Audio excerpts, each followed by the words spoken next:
I'm Casey, 35, a software developer in San Francisco who saved for a whole year to surprise my parents with a luxury cruise along the California coast.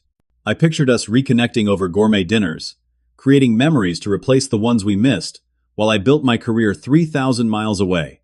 But when I arrived at SFO with welcome flowers, my sister Amber stepped out with my parents' rolling designer luggage. Dad chuckled. "We thought your sister needed some fresh air." "I'm sure you don't mind." I forced a smile, while something cold settled in my chest. They had no idea what awaited them upon return. Before I continue this story, where are you watching from? Hit like and subscribe if you've ever had family. Take advantage of your generosity. Growing up in a middle-class neighborhood in Grand Rapids, Michigan, I witnessed my parents' constant sacrifice. Dad worked 60-hour weeks at the automotive plant, while Mom juggled part-time jobs to ensure we had opportunities they never did. They weren't perfect. Dad missed most of my baseball games, and Mom tried too hard to keep peace at any cost, but their dedication was unquestionable. When I received a scholarship to Stanford, they sold their timeshare to help cover my living expenses. I promised myself I'd repay them someday. After graduating, I landed an entry-level position at a tech startup in San Francisco. The transition wasn't easy.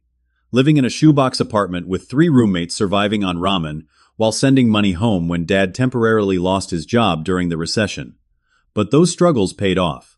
10 years later, I became vice president of engineering at Nexus Tech, overseeing a team of 50 developers and earning more annually than my parents did in 5 years. My relationship with Dad remained complicated. James Wilson was a man of few words, raised in the stoic Midwest tradition, where emotions stayed bottled behind discussions of sports and weather. When I was promoted to VP, his response was a brief, "Good job, son," before changing the subject. Mom said he bragged about me to his friends, but he never expressed that pride directly to me. I kept hoping for that moment of connection that never quite arrived. Mom Barbara was the family peacekeeper.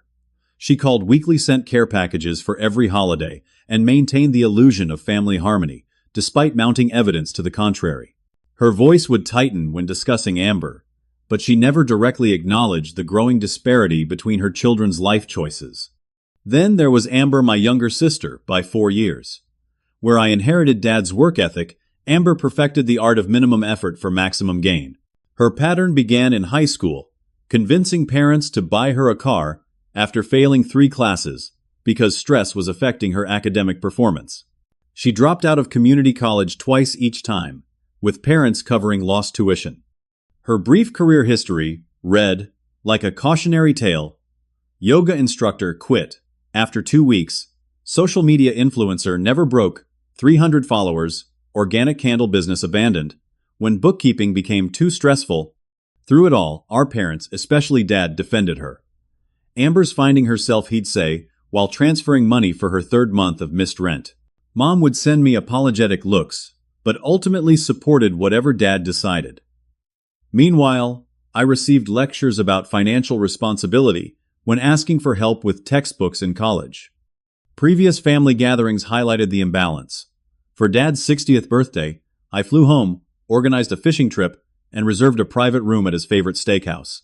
Amber arrived 3 hours late, gave him a handmade coupon for 1 free car wash, then spent dinner texting. When I confronted her afterward, she accused me of showing off with my tech money. Mom later called asking me to apologize for making Amber feel inadequate. Despite these dynamics, I desperately wanted a meaningful connection with my family. With my 35th birthday approaching and my parents entering their retirement years, I decided to create an experience none of us would forget. The California coastal cruise represented not just a vacation, but a chance to rewrite our family narrative. I researched for months before selecting Regent 7 Seas, renowned for impeccable service and all-inclusive luxury. The 5-day journey from San Francisco to San Diego would cost $25,000 total, nearly my entire annual bonus. I booked the penthouse suite for my parents and a connecting concierge suite for myself. I arranged private shore excursions, wine tasting in Santa Barbara, whale watching near Monterey, a helicopter tour over Big Sur. For 6 months, I coordinated every detail. I scheduled their flight, arranged airport transportation, and worked with the cruise concierge to plan surprise moments, their favorite flowers in the cabin, a private dinner under the stars, a photo album chronicling our family history placed. on their pillow the final night. Mom and I exchanged excited texts daily during the countdown, though Dad communicated only through her. The night before their arrival, I could barely sleep. I delivered personalized gift baskets to their cabin, Dad's containing premium fishing gear for the excursion I'd planned, Mom's filled with luxury skincare products and novels from her favorite authors. I tucked handwritten notes into both, expressing what I rarely said aloud, how much they meant to me. How I hoped this trip would bring us closer. Everything was perfect. Until it wasn't. The morning of the cruise dawned with perfect San Francisco weather, crisp air, clear skies, the kind of day that seemed designed for new beginnings.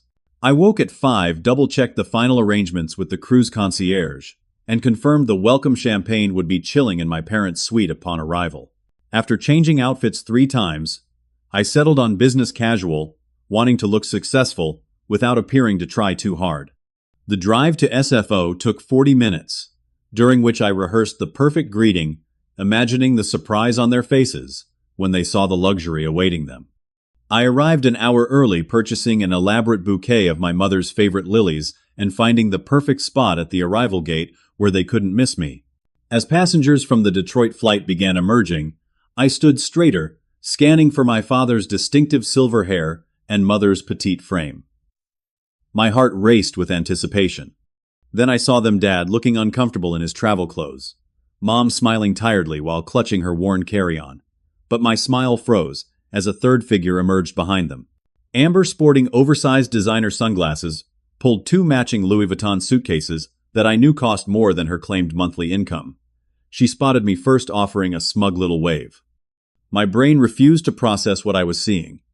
Perhaps she had simply accompanied them to the airport and booked a separate vacation. Or maybe she planned to stay at my apartment while we were gone. Casey, Mom hurried forward, embracing me with genuine warmth. The flight was so long, but we're here. Dad offered his customary stiff half hug. Place looks the same, he commented, as though he visited California regularly, instead of this being his second trip in a decade. I handed Mom the flowers, still eyeing Amber, who was now checking her reflection in a compact mirror. What's going on? Is Amber dropping you off somewhere before we head to the port? An uncomfortable silence fell. Mom suddenly became very interested in arranging the lilies. Dad cleared his throat. About that, he began using the same tone he'd employed when explaining why he'd missed my college graduation for Amber's dance recital. We've been talking, and it makes more sense for Amber to take the trip instead. The terminal noise faded as blood rushed to my ears. Instead of you, Dad clarified unnecessarily. You've seen California already, you live here.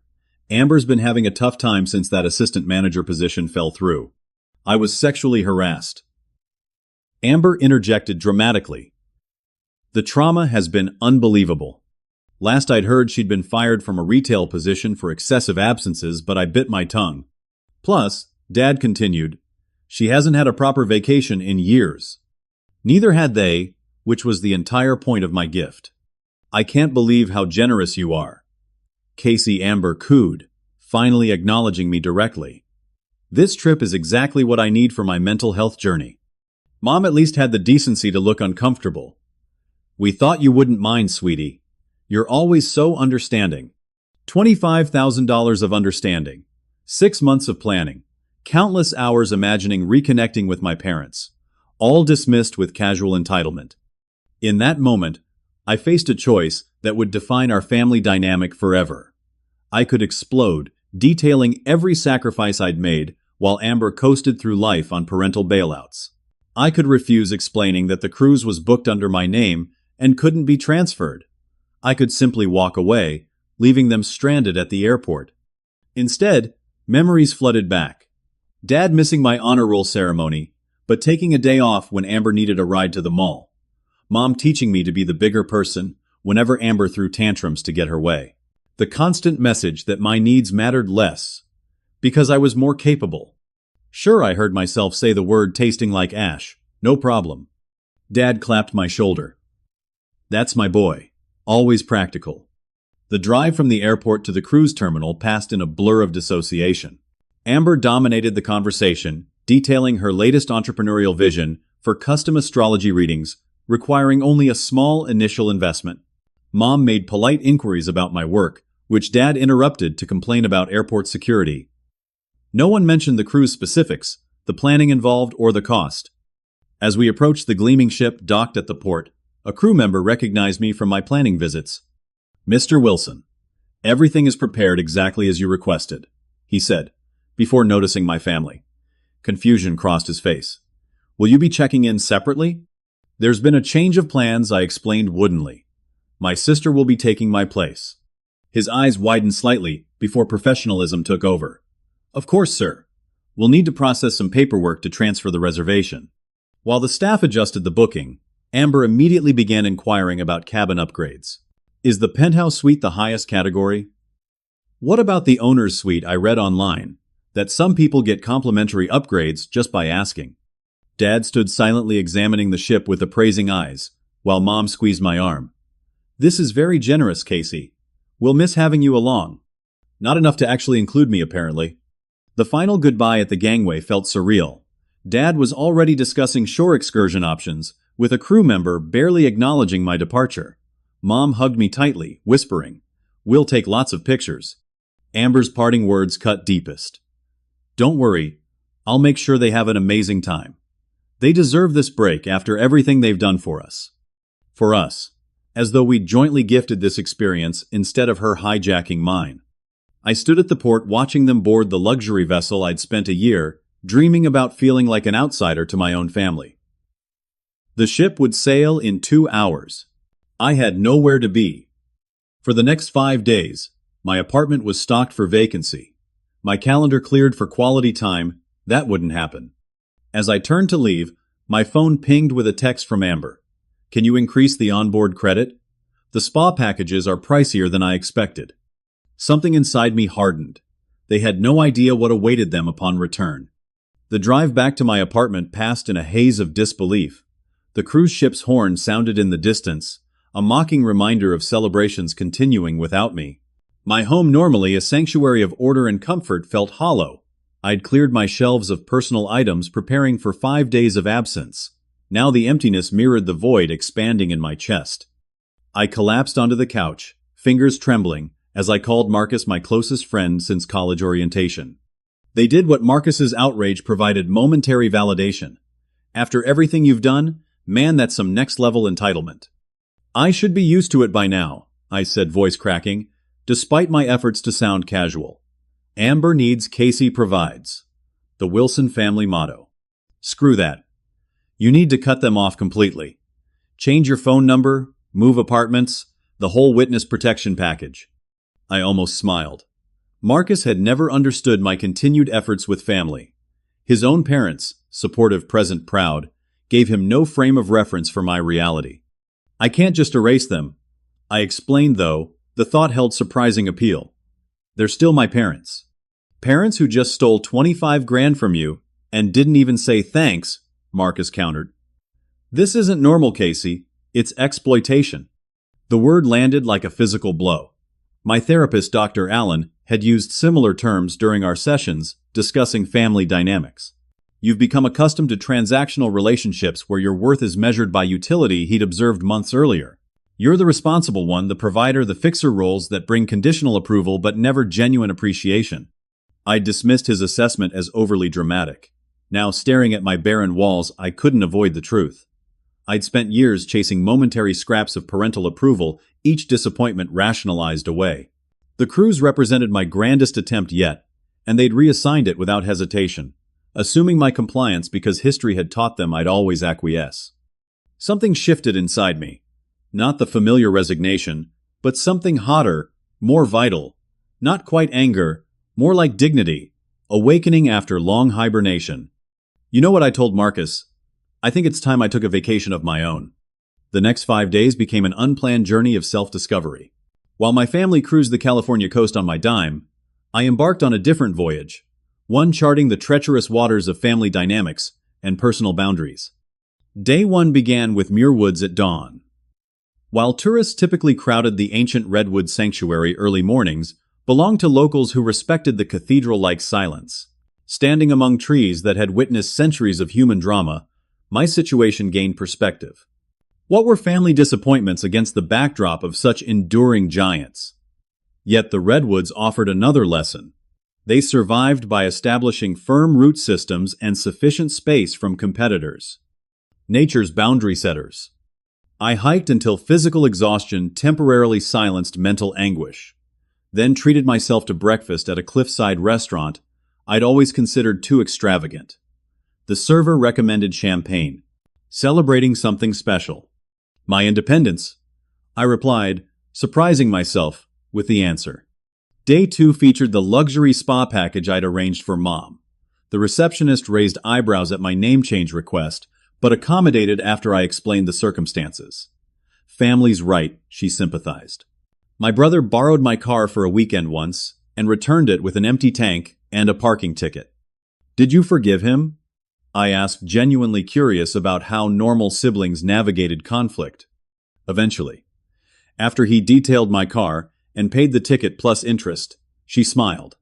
Accountability matters. Accountability. The concept felt revolutionary applied to my family. Midway through my hot stone massage, Mom called. The ship offered sufficient reception for complaints, but apparently not for gratitude. The cabin is lovely, she began. But we wondered if you could increase the onboard spending allowance.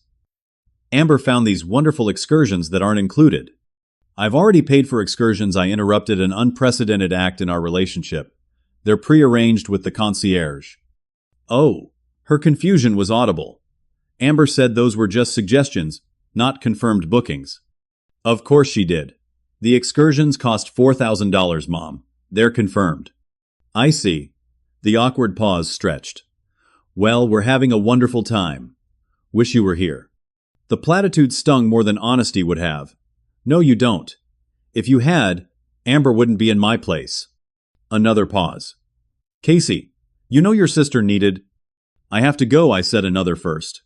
Enjoy the cruise I paid for. Day 3 involved lunch with Rachel, a lawyer friend who specialized in family estate planning.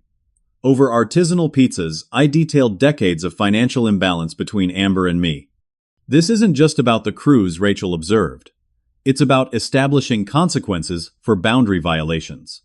They don't even recognize boundaries exist, I admitted. Any limit setting is viewed as selfishness. That's precisely why documented boundaries matter, she explained, sketching options on a napkin. Financial entanglements provide leverage for emotional manipulation. Separating them creates clarity. We outlined concrete steps, removing my parents as beneficiaries from my life insurance and retirement accounts, closing joint bank accounts, established for emergencies, and documenting all outstanding loans to Amber with formal repayment terms. This feels extreme, I worried. They're not bad people. Good people can perpetuate harmful patterns, Rachel countered. Breaking cycles require disruption. Day 4 became implementation day. Each signature, each account closure, each formal document felt simultaneously terrifying and liberating. I wasn't dismantling family ties, but restructuring them on healthier foundations. Between appointments, I checked social media. Amber had posted 38 cruise photos, each caption more effusive than the last. Living my best life and ocean vibes only. And some people just deserve luxury, without once acknowledging who funded this best life. Dad texted a single complaint about the wine selection on board. Mom sent 3 photos each, featuring Amber prominently, with my parents' peripheral afterthoughts. Neither mentioned my absence or expressed gratitude. By day 5, something remarkable happened. The hollow ache in my chest had transformed into quiet resolve. I scheduled a final session with Dr. Allen before their return. You seem different, he observed immediately. More centered. I explained the cruise situation and my response. Instead of criticism, I found validation. Family systems resist change, he explained. When one member alters their role, others initially push back forcefully, attempting to restore familiar dynamics. Your parents and sister will likely react strongly to these new boundaries. I'm prepared for that, I realized, somewhat surprised by my own certainty. What's changed? He asked. I finally understand they won't change until the cost of maintaining the status quo exceeds the benefit they derive from it. He smiled. That's remarkably insightful. What will that cost be? Me, I said simply. my presence in their lives under current terms. The realization crystallized my plan for their return. This wasn't about punishment, but clarity, making visible the invisible transactions that had defined our relationship. The surprise awaiting them wasn't vindictive, but illuminating. For perhaps the first time, I would show them exactly who I was, what I'd contributed, and what I needed in return for continued connection. That evening, I received a final text from the cruise. Returning to port tomorrow at 9 a.m. Can you pick us up? Amber says parking at the terminal is a nightmare. One more service requested, without acknowledgement, of the $25,000 one I'd already provided. I replied with a single word. Yes. The stage was set. The evening before my family's return, I sat at my dining table surrounded by evidence of a lifetime of imbalanced relationships. Bank statements documented transfers to Amber's accounts totaling over $40,000 in the past 5 years alone. Loans never repaid or acknowledged. Gift receipts for birthdays and holidays revealed a stark pattern. My presents to family averaged 15 times the value of theirs to me. Photos from family gatherings showed me consistently present for their milestones, while mine often featured empty chairs where parents should have been.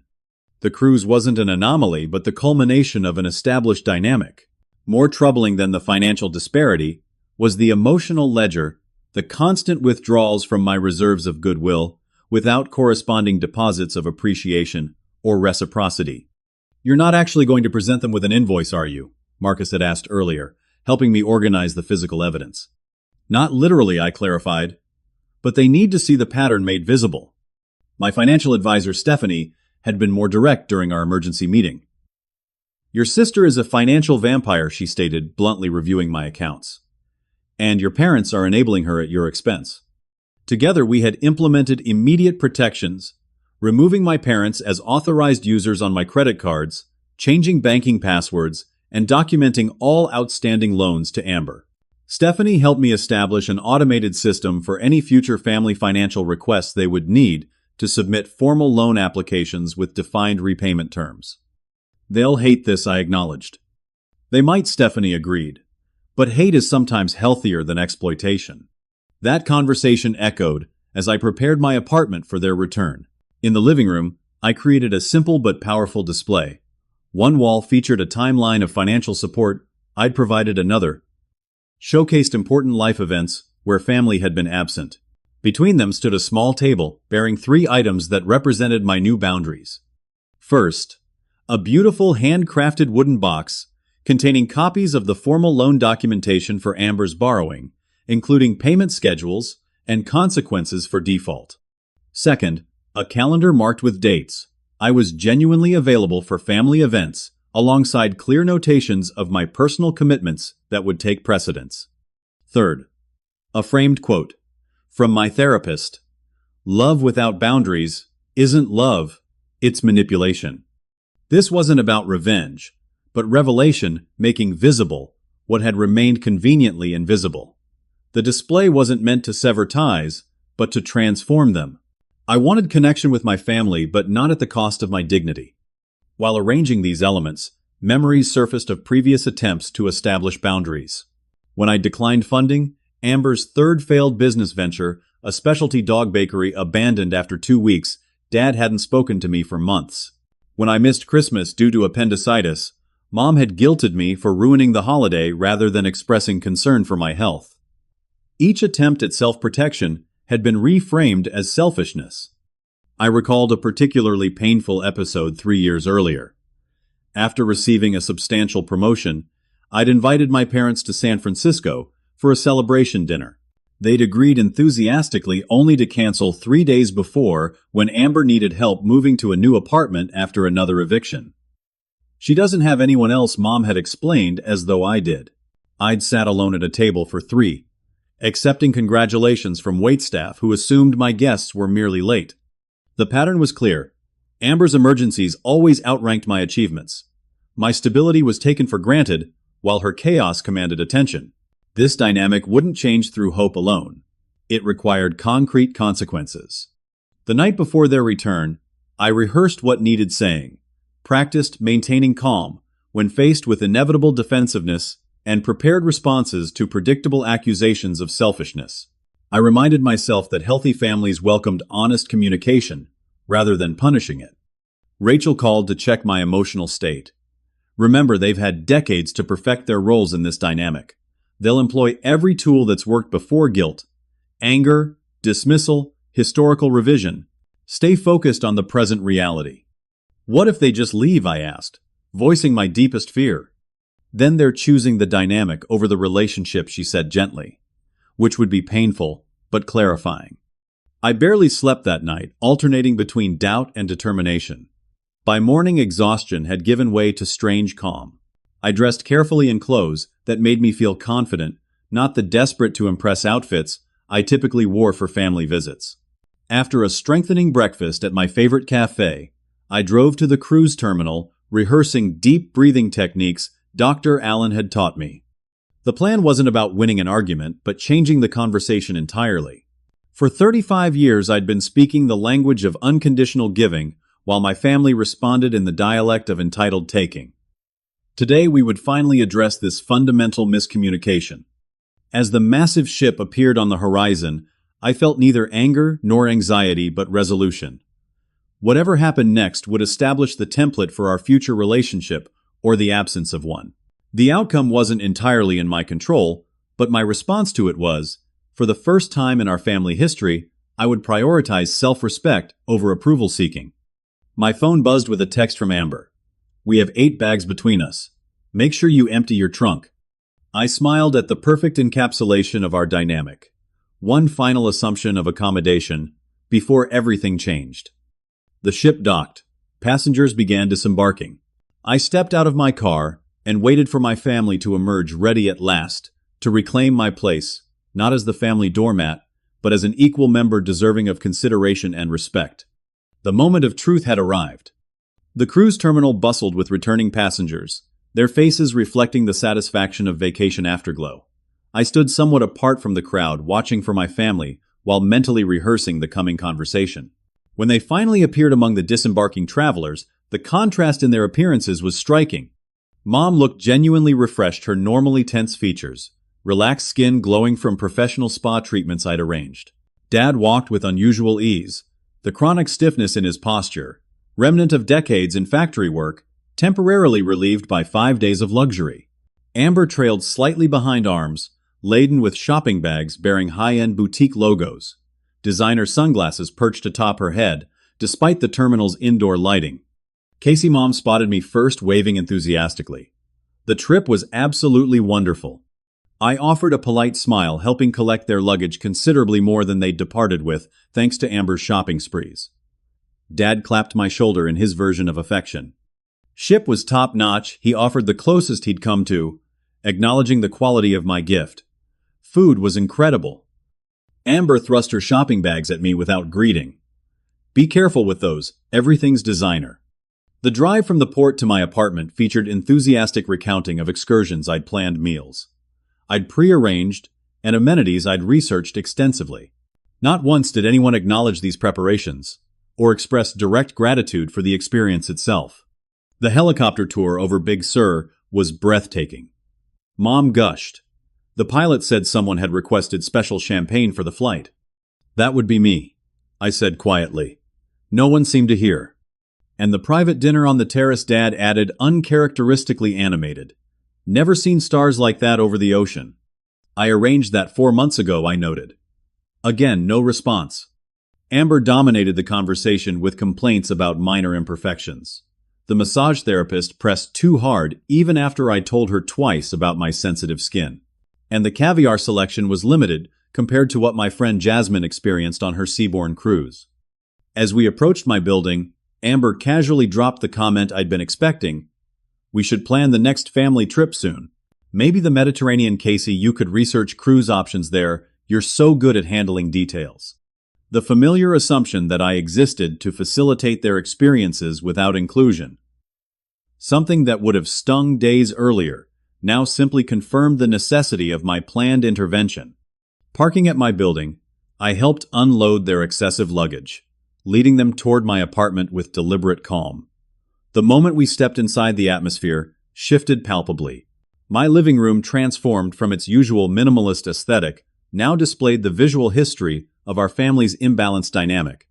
Mom froze in the doorway. "What's all this?" Dad's expression darkened, eyes narrowing at the financial records prominently displayed. Amber pushed past them both, then stopped abruptly at the sight of her name atop loan documentation. "Welcome back," I said evenly. "I thought we should have a family meeting." "What is this? An ambush?" Dad's voice carried the warning tone that had silenced disagreement throughout my childhood. "No," I responded, maintaining steady eye contact. "It's clarity." I gestured toward the timeline of financial support. "This represents the money I've contributed to our family over the past decade. $87,000 in total, not including this cruise. Amber has received $62,000 in loans that were never repaid. I've paid for 11 family emergencies and subsidized 15 of Amber's failed ventures." "You're keeping score." Amber's voice rose incredulously. "That's so petty." "It's not about scorekeeping," I clarified. "It's about pattern recognition." I turned to the second display, the timeline of missed events. Here are 38 significant moments in my life where I invited family participation. 29 show your absences mostly due to Amber's competing priorities. Meanwhile, I've attended every family event possible, often at significant professional cost. Mom's eyes filled with tears.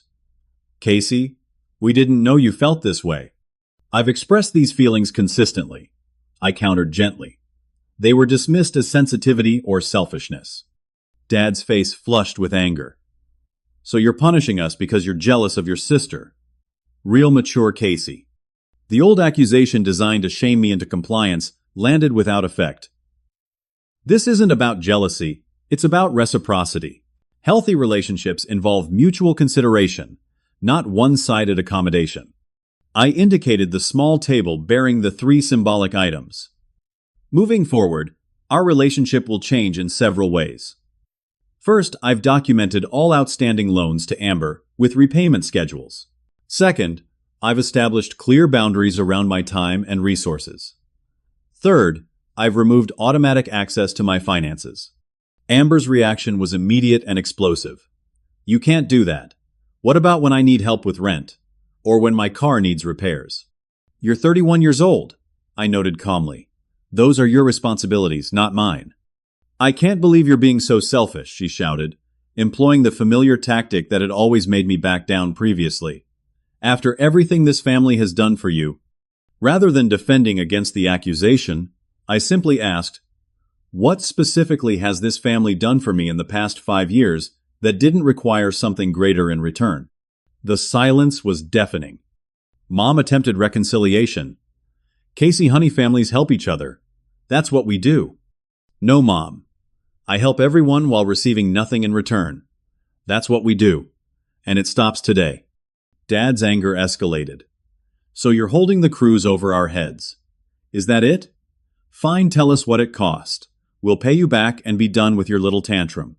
"This isn't about money," I explained, though. "The financial aspect wasn't irrelevant. It's about respect. You took a gift I spent a year planning, casually excluded me from it, and haven't once expressed genuine gratitude. The cruise is merely the most recent example of a lifelong pattern." I revealed the final element of my presentation, a folder containing documentation of my updated financial arrangements. "I've removed you as beneficiaries from my accounts, canceled the joint credit cards, and closed the emergency fund you've used primarily for Amber's crises. Any future financial support will require formal application with defined repayment terms." Amber's face contorted with indignation. "You're cutting us off. After one stupid cruise." "I'm establishing boundaries after years of exploitation," I corrected. "There's a difference." Dad grabbed his luggage. "I won't stand here and be insulted by my own son. We're leaving." "That's your choice." I acknowledged, surprising myself with my steadiness. "But understand what you're choosing. Not righteous indignation over one incident, but continuation of a dynamic that requires my systematic diminishment." Mom appeared, torn eyes darting between Dad's retreating figure and the evidence surrounding us. "Casey, please. We're family." "Yes, we are," I agreed, which is why I'm finally insisting on mutual respect rather than ending the relationship entirely. Amber's strategy shifted from outrage to manipulation. "I didn't realize the cruise meant so much to you," she said, voice softening to the conciliatory tone she employed when other tactics failed. "You should have said something." "I did," I reminded her. "I planned it for a year, discussed it constantly, and expressed excitement about spending time with you all. You chose not to hear me as usual." Dad paused at the door. "So what do you want from us?" "An apology." "Fine, sorry. We enjoyed your fancy cruise. Happy now." The sarcasm confirmed we hadn't yet reached understanding. "What I want is acknowledgement of the pattern, genuine commitment to change and respect for the boundaries I've established." "And if we don't agree to your demands," Dad challenged. "Then we'll have less contact going forward," I said simply. "I won't continue participating in relationships that diminish rather than enhance my life." The ultimatum hung in the air, not a threat, but a natural consequence. For the first time in our family history, I wasn't begging for inclusion or accepting scraps of connection. I was establishing the minimum conditions under which relationship remained possible. The choice was theirs. And their response would determine everything that followed. They left angry.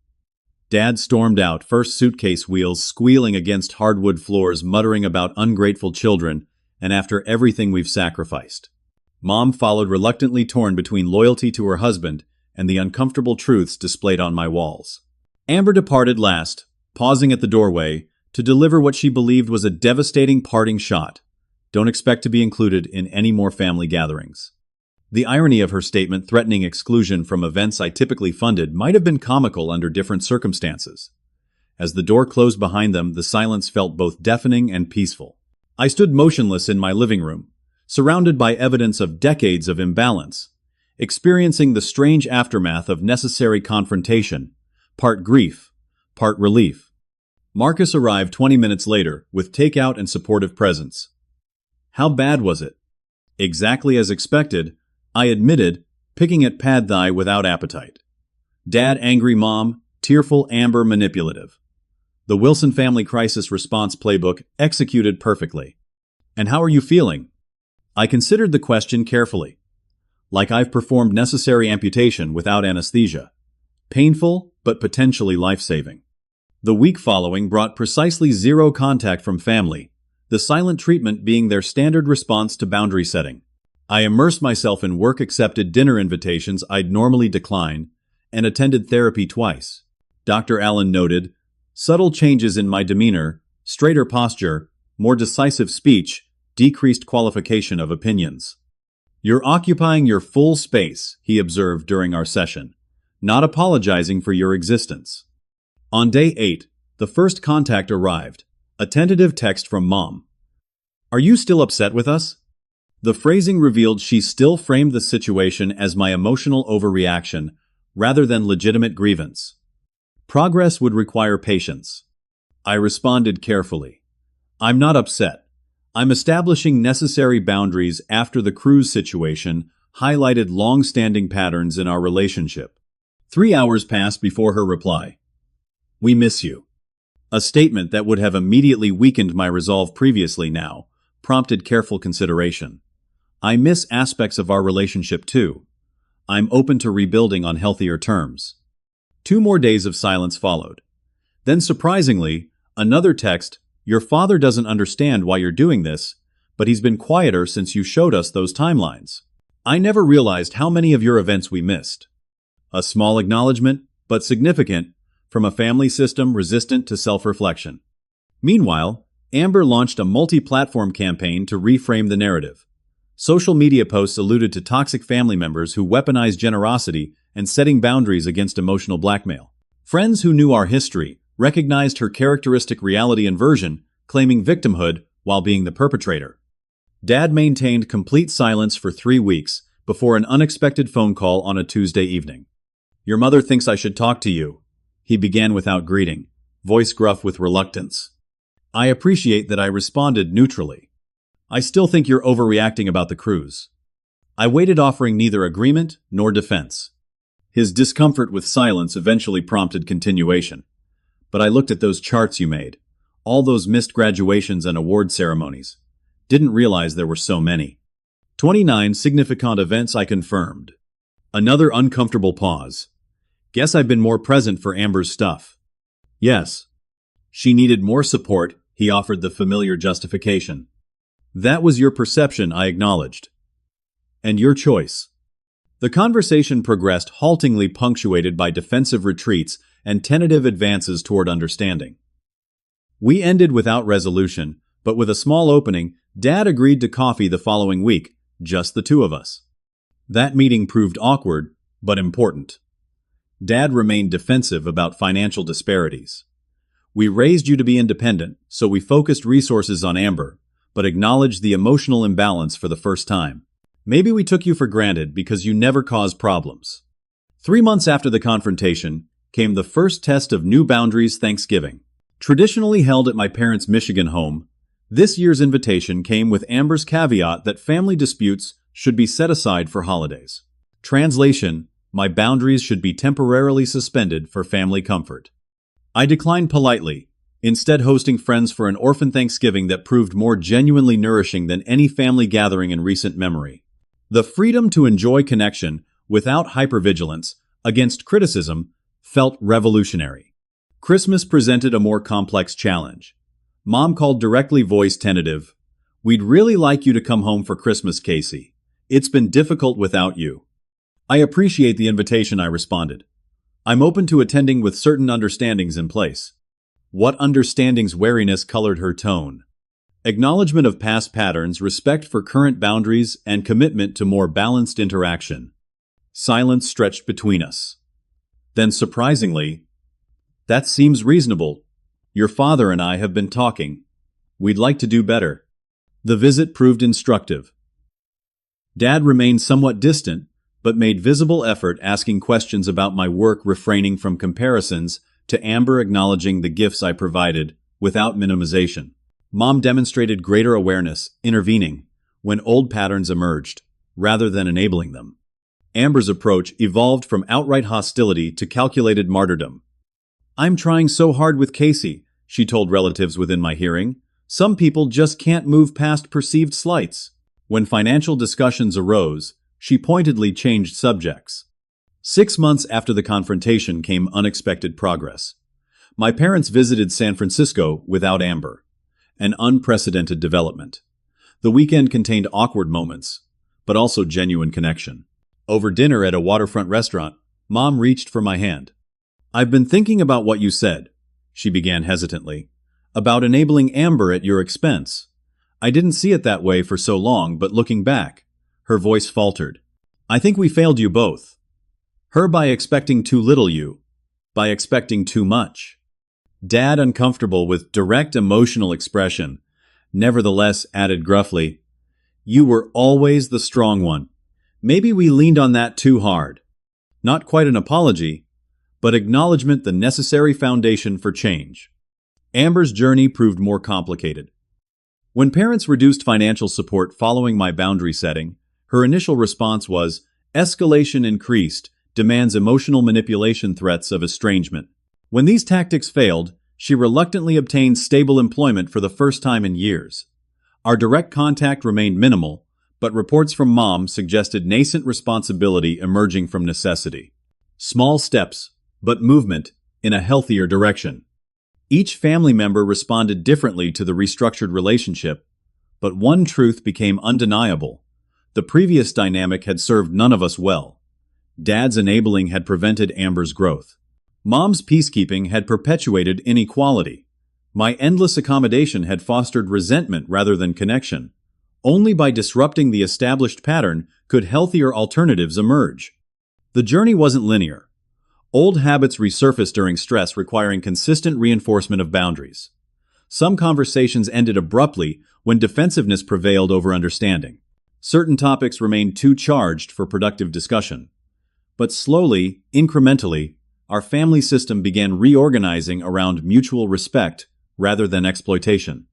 1 year after the cruise incident, I received a card from Mom containing a brief note in Dad's unmistakable handwriting. Planning family vacation next summer. Your input requested. Your presence required. Not elaborate sentiment, but from a man of few words, meaningful acknowledgement. Progress, however, imperfect, had begun. Exactly 1 year after the cruise confrontation, I found myself researching vacation options again, this time with transparent communication and clear expectations. My parents had suggested a modest family gathering at a Michigan lake house, something within their budget with costs equally distributed. The deliberate consideration of financial fairness represented significant progress from previous assumptions that I would simply cover everything. My relationship with each family member had evolved distinctly during this year of boundaries. Mom embraced change most readily, attending family therapy sessions and developing genuine interest in my life beyond surface inquiries. Our weekly phone calls transformed from her performance of maternal concern to authentic exchanges. When I shared professional challenges, she listened without immediately pivoting to Amber's latest crisis. When I declined invitations due to prior commitments, she accepted without guilt-inducing sighs. Dad's journey proved more halting but equally meaningful. Raised in a generation where emotional literacy wasn't cultivated in men, he struggled to articulate feelings directly. Instead, his evolution manifested in changed behaviors, remembering details about my projects, forwarding articles relevant to my interests, attempting clumsy but sincere questions about my personal life. During his most recent visit, he actually asked about my 5-year career plan, then listened attentively without offering unsolicited advice, an unprecedented development in our relationship. Amber's path contained the most surprising developments. Initial hostility gave way to reluctant adaptation when financial support diminished. She maintained steady employment for 10 consecutive months, her longest stretch of stability since high school. While our direct relationship remained minimal, Mom reported significant changes: an apartment maintained without eviction, threats bills paid without parental bailouts, even modest savings accumulated. Whether these changes reflected genuine growth or merely adaptation to new circumstances remained unclear, but the outcomes benefited everyone. My own transformation proved perhaps most profound. Therapy with Dr. Allen continued shifting focus from surviving family dysfunction to building authentic connections in all relationships. I recognized patterns where I'd recreated family dynamics with friends and romantic partners, giving excessively, expecting little, silently resenting imbalance. As these awareness grew healthier, relationships developed. I dated more selectively, befriended people who reciprocated effort, and built a chosen family who valued mutual support. Professionally, boundary-setting skills transferred surprisingly well. I became more effective at delegating rather than automatically assuming responsibility for others' tasks. My communication grew more direct, less qualified by unnecessary apologies. Team members responded positively to clearer expectations, and I received an unexpected promotion to Senior Vice President, a role requiring precisely the assertiveness I developed through family boundary setting. The healing process wasn't linear. Certain triggers, holidays, financial discussions, family health concerns, sometimes reverted us to established patterns. Mom occasionally slipped into peacekeeping at my expense. Dad sometimes dismissed my perspective when it contradicted his worldview. Amber periodically tested boundaries with emergency funding requests. The difference now: I recognize these dynamics immediately and address them directly, rather than suppressing discomfort to maintain artificial harmony. Most significantly, I no longer measured my worth through family approval.